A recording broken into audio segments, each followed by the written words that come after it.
Welcome to Expedition Networking, a special segment of the Networking RX podcast. I'm Frank Agan, founder and president of AmSpirit Business Connections, and your host for this program. For those of you who are familiar, on the Networking RX podcast, we share information and have conversations with experts, such as authors, researchers, and social scientists. And all of these programs are aimed at helping you learn how to become better at building professional relationships and understanding why they work. In this Expedition Networking segment, however, we're going to bring on successful entrepreneurs and unique professionals and explore their networking adventure and learn how they used relationships to create lasting success.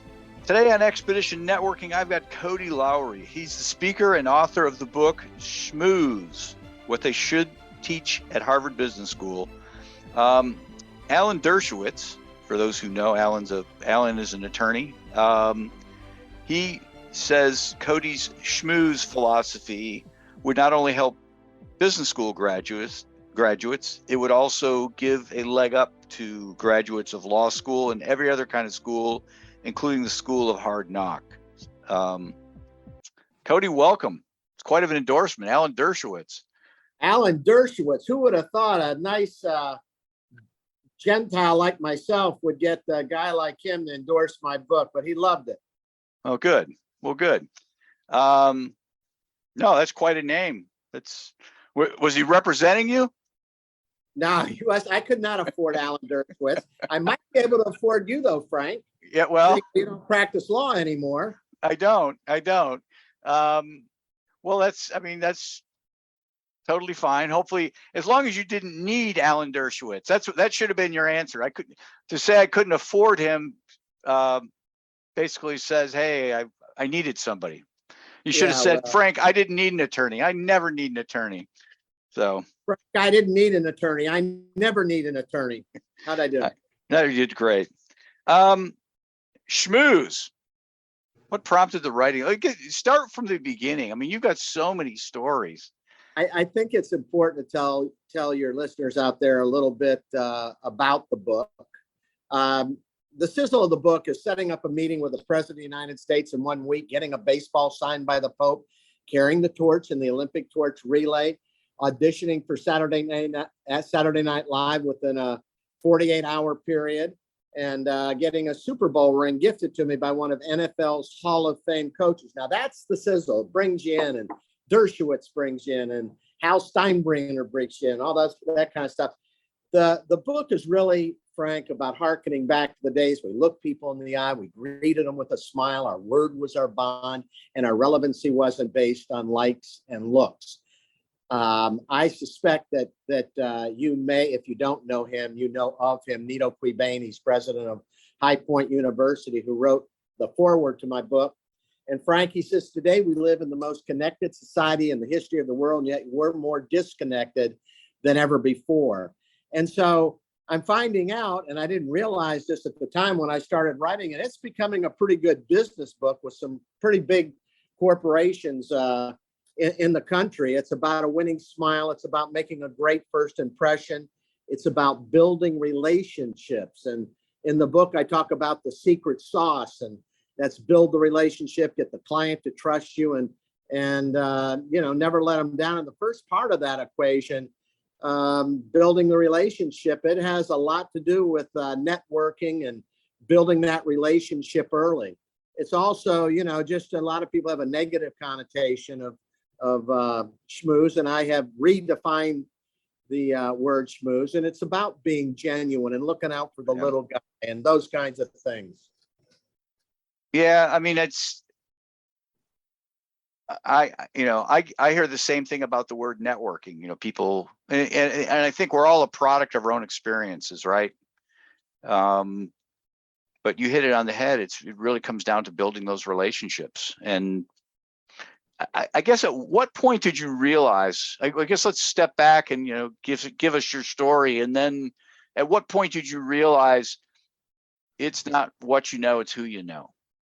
Yeah, and I guess the best way to answer that is it was much later in life, but I reflected on where I came from, which was, pretty rough upbringing. Within a 7-year period, a 7-mile radius, we moved 32 times. My dad had a lot of talent. Paying the rent was not one of them. And I sold newspapers at age 11 on a street corner. Frank, would you buy a paper if I told you where you got your shoes, what state you were born in, and how many birthdays you've had? Well, of course you would. The paper was only a nickel, Frank. Yeah. You got your shoes on your feet. You were born in the state of infancy, and you've only had one birthday, the day you were born. So reflecting on the lessons that I learned selling papers, I mean, building relationships with my customers and all those kinds of things. And, you know, my work ethic and looking out for the little guy, having empathy. I learned a lot of things selling newspapers, and building relationships was one of them. And, you know, it was much later in life that I didn't know at age 11 what schmooze was for sure.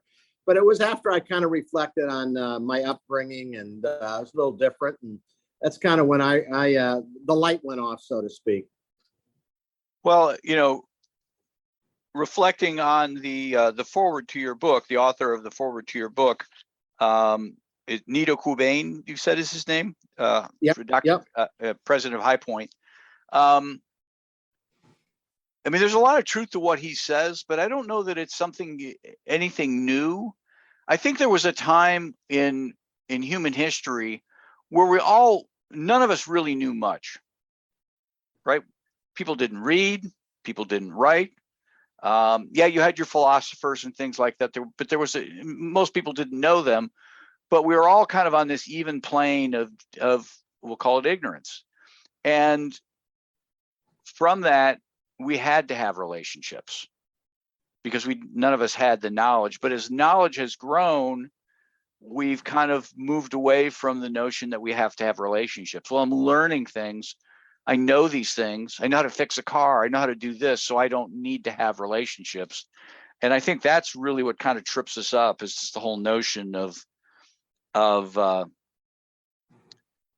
just thinking, again, getting back to hey, I know a lot. And it's not what you know, it's who you know.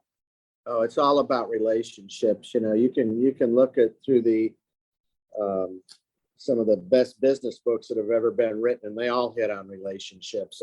And for me, I had a successful advertising agency, and it's started with relationships 40 years ago that I still have today. I still have clients on the books. I mean, I'm their blankie, right? And, you know, they call me when they need something, and I'm not on the clock. And, you know, if people trust you, they're going to do business with you. If they like you, they're going to do business with you. If you endeavor to never let them down, and they realize you're working for them and you got their back, it's going to be hard to shake them. Yeah, I totally agree. Let's touch on some of these stories. You had a baseball signed by the Pope. Right. Baseball signed by the Pope. At the time, before I opened up my advertising agency, Frank, I worked for a large automotive dealership. Actually, they had 2 or 3 dealerships at the time, and I was the general sales manager. And you asked about the Pope. Yeah. You asked about the Pope. Yeah. So that is okay. So I was going down a different avenue there. We'll go down that avenue later. Setting up a meeting with the President of the United States in 1 week. Yeah. So yeah, the Pope was a great story, and it's a great story in perseverance and sticking with it. I was head of the St. Joseph School Foundation. My dear friend was Monsignor Caulfield, who still had his Irish brogue. And we used to do a golf tournament, and our honorary chairman for the first 3 years was Sparky Anderson. And many of your viewers and listeners will remember Sparky's in the Hall of Fame, Cincinnati Reds. You remember him.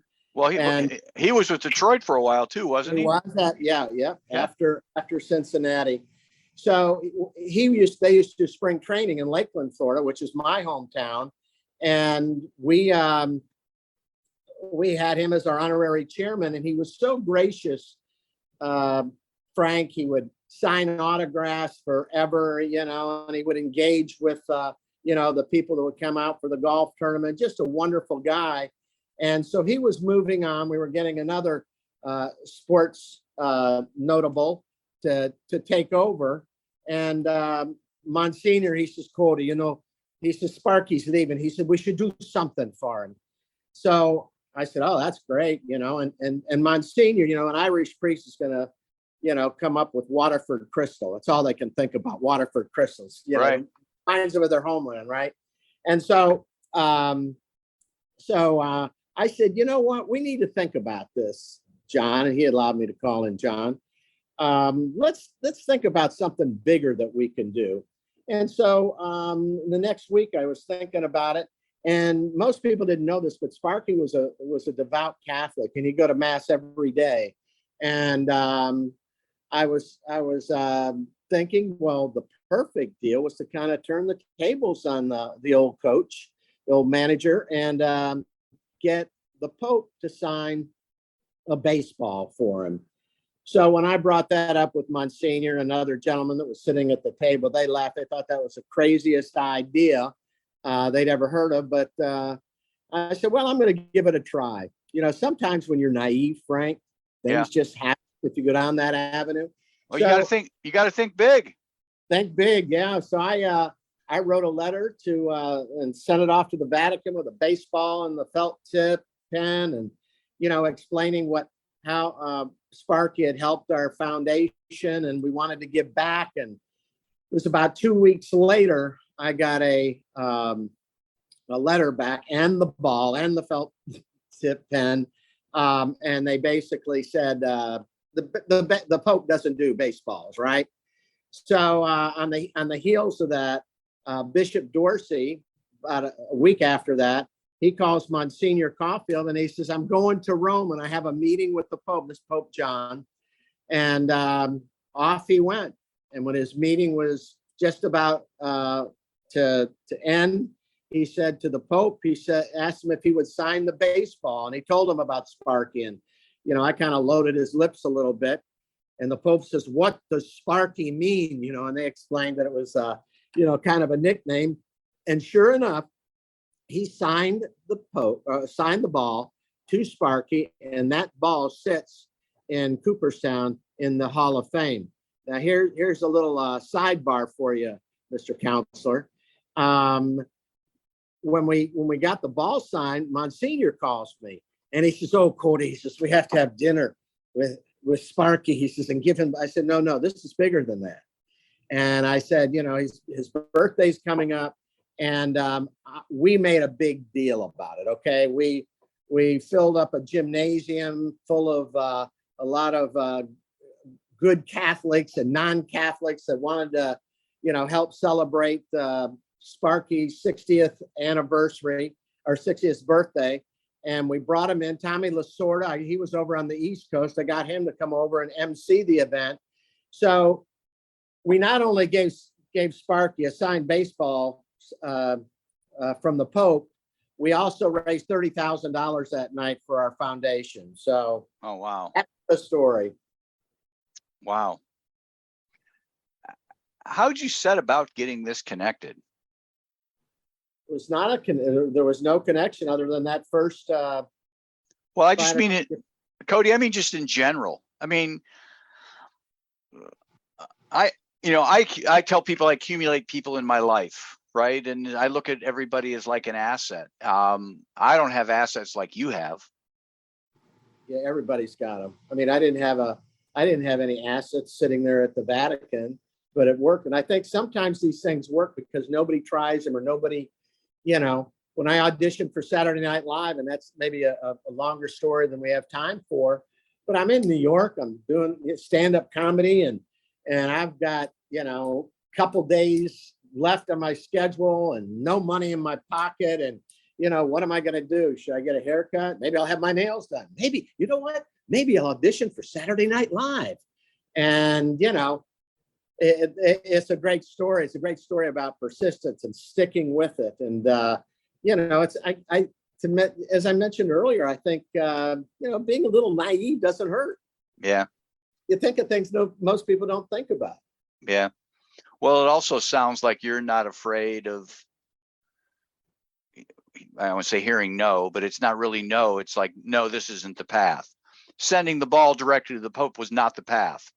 Right. That wasn't going to work. It was another path that needed to work. Yeah. But you got to get the ball rolling, right? Yeah. Yeah. Well, you have to learn.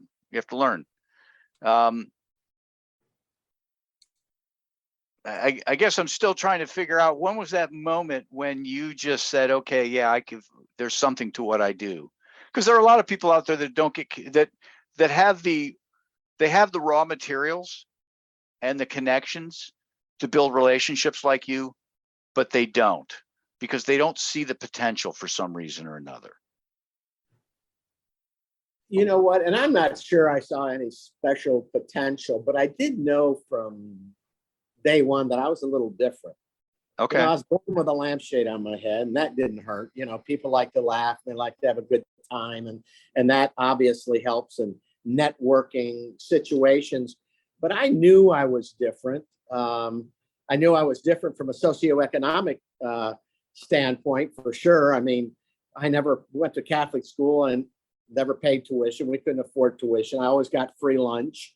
You know, I was the kid that never paid for his catechism, you know. So in that respect, I was a little different. And I think I had to use a sense of humor to kind of break away from, you know, really, quite honestly, some of the hurt that comes along with that as you're a kid growing up. And especially for me in a rather affluent environment. So you know what, I always knew I was a little different. I mean, and, you know, I think that's just something that, you know, came to pass. Yeah. Maybe that's it. Maybe that's the answer, because